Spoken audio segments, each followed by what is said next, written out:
Cuando pensamos en magma, lo primero que se nos viene a la cabeza son volcanes, ¿verdad? Erupciones espectaculares, lava, pero en realidad eso es solo la punta del iceberg. La mayor parte de la actividad magmática ocurre bajo tierra, en secreto y en silencio. Es un proceso oculto, de enfriamiento lento, que da forma a la corteza de nuestro planeta desde dentro. Y hoy vamos a sumergirnos en ese mundo para descubrir cómo funciona. Solo hay que ver estas formaciones. Parecen casi mágicas, ¿no? Como si hubieran surgido de la nada. Pero en realidad son el capítulo final de una historia larguísima que empezó a kilómetros bajo nuestros pies. Son la prueba visible de un mundo de roca fundida que se enfrió y cristalizó en la oscuridad, mucho, mucho antes de que la erosión las sacara a la luz. Así que este es el viaje que vamos a hacer. Primero, nos adentraremos en el mundo oculto del magma. Veremos qué es exactamente y de qué está hecho. Luego, investigaremos cómo se llega a fundir la roca. Después, exploraremos la actividad ígnea intrusiva y las increíbles estructuras que construye bajo tierra. Y para terminar, veremos cómo todo ese mundo subterráneo acaba saliendo a la luz para formar las cimas de las montañas. Y para entender toda esta historia, tenemos que empezar por el principio, por las protagonistas, las rocas ígneas. Su nombre viene del latín ignis, que significa fuego. Y no es para menos, porque estas rocas son literalmente la base sobre la que se asienta todo lo demás. El concepto es sencillo. Todo empieza con roca fundida, con magma. Cuando ese magma se enfría, se solidifica y listo, tenemos una roca ígnea. Pero aquí el diablo está en los detalles. La clave no es solo que se enfríe, sino cómo se enfría. Si lo hace rápido en la superficie o muy muy lentamente en las profundidades, esa diferencia lo es todo. Entonces, ¿qué es exactamente el magma? Porque no es simplemente roca líquida y ya está, es mucho más complejo. Pensemos en ello como una especie de receta geológica. Y como en toda receta, la pregunta es, ¿cuáles son los ingredientes? Pues bien, en términos técnicos, el magma es esto, roca total o parcialmente fundida que se forma bajo una presión brutal a kilómetros de profundidad. Podríamos decir que es la masa madre geológica de la que nacen todas las rocas ígneas, tanto las que escupen los volcanes como las que se quedan escondidas bajo tierra. Y esa receta tiene tres componentes. Primero, una parte líquida, el fundido, que es como una sopa de iones moviéndose libremente. Segundo, una parte sólida, que son pequeños cristales de minerales que ya han empezado a formarse. Y tercero, los gases, los volátiles, como el vapor de agua, disueltos ahí por la enorme presión. A medida que se enfría, se va convirtiendo en una especie de papilla cristalina, una mezcla de sólidos flotando en el líquido que queda. Y ahora, ojo a esta tabla, porque es fundamental. La clave de todo está en el sílice. Un magma félsico, como el granítico, tiene muchísimo sílice, y eso lo hace tremendamente viscoso, como la miel fría. Le cuesta muchísimo fluir. En cambio, un magma máfico, como el basáltico, tiene poco sílice y fluye que da gusto, como si fuera aceite caliente. Y esta simple diferencia lo cambia todo. Determina si los volcanes serán explosivos o tranquilos y, como veremos, también define las formas que el magma crea bajo tierra. Vale, pero si el interior de la Tierra es mayormente sólido, ¿qué hace que la roca se funda?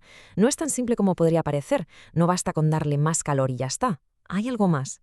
Y en realidad hay tres formas de fabricar magma. La primera es la más evidente, calentar la roca. La segunda es muy interesante, la fusión por descompresión. Si a una roca que ya está muy caliente le quitas presión de encima, su punto de fusión baja y ¡zas!, empieza a derretirse. Y la tercera es casi contraintuitiva, añadirle agua. El agua actúa como un fundente y consigue que la roca se derrita a temperaturas mucho más bajas de lo que le tocaría.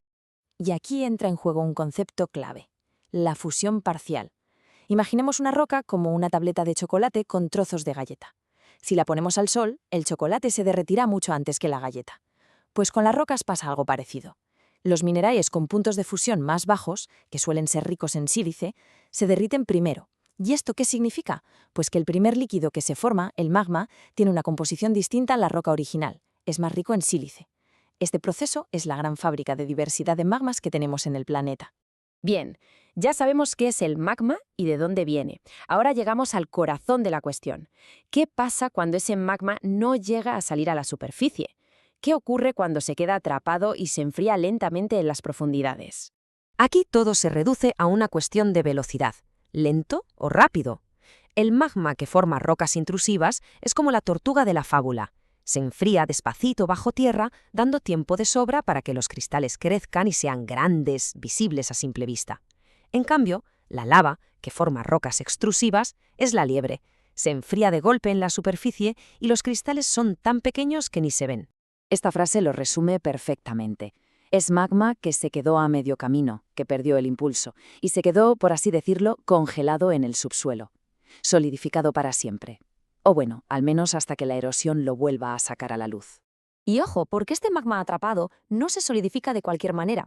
Crea una auténtica arquitectura subterránea, con unas formas y estructuras alucinantes que los geólogos llaman plutones. El nombre, por cierto, viene de Plutón, el dios romano del inframundo. Muy apropiado, ¿verdad? Esta ilustración es como un catálogo de esa arquitectura ígnea. Vemos que hay distintas formas, los plutones, y se clasifican según dos criterios. Por un lado, su forma, y por otro, cómo se relacionan con la roca que ya estaba allí, la que los geólogos llaman la roca de caja. Vamos a ver los tipos más importantes. Pero antes de nada, dos palabrejas clave. Si el Plutón se abre paso cortando las capas de roca que lo rodean, se dice que es discordante.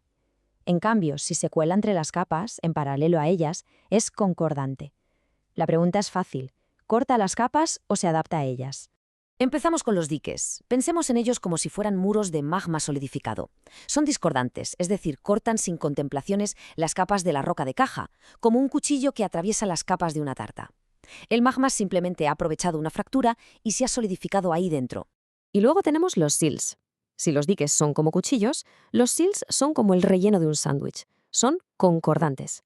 En vez de cortar las capas, el magma se cuela entre ellas y se solidifica en paralelo, creando una nueva capa de roca ígnea en medio de las que ya existían. ¿Nos acordamos de la viscosidad? Pues aquí vemos el resultado. Cuando un magma muy espeso y pegajoso intenta formar un sill, no puede extenderse mucho. Se acumula en un punto y la presión que ejerce acaba por abombar las capas de roca que tiene encima, como si fuera una ampolla. A esa estructura con forma de lenteja o de champiñón es a lo que llamamos lacolito. Y por último, llegamos a los titanes del inframundo, los batolitos. Esto ya no son láminas ni champiñones, son auténticos océanos subterráneos de magma solidificado. Masas gigantescas, a menudo de granito, que forman nada más y nada menos que la raíz profunda, el núcleo de las grandes cordilleras del mundo. Lo que nos lleva a la última pregunta. Si toda esta arquitectura se construye a kilómetros de profundidad, ¿cómo es posible que la veamos hoy en la superficie? ¿Cómo se convierte un batolito que estaba en el inframundo en la cima de una montaña? La respuesta está en esta ilustración y necesita dos ingredientes: poder y tiempo. Primero, el poder de la tectónica, que levanta y empuja estas masas de roca hacia arriba. Y segundo, la paciencia infinita de la erosión.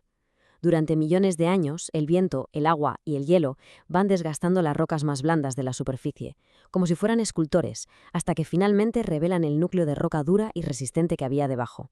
El esqueleto de la antigua montaña. Así que, la próxima vez que veamos un pico de granito en una cordillera, acordémonos de esto. No estamos viendo la superficie original del planeta, estamos viendo su interior. Estamos contemplando un antiguo océano de magma que se solidificó en la más absoluta oscuridad y que, tras un viaje de millones de años, ha salido por fin a la luz para convertirse en la cima del mundo.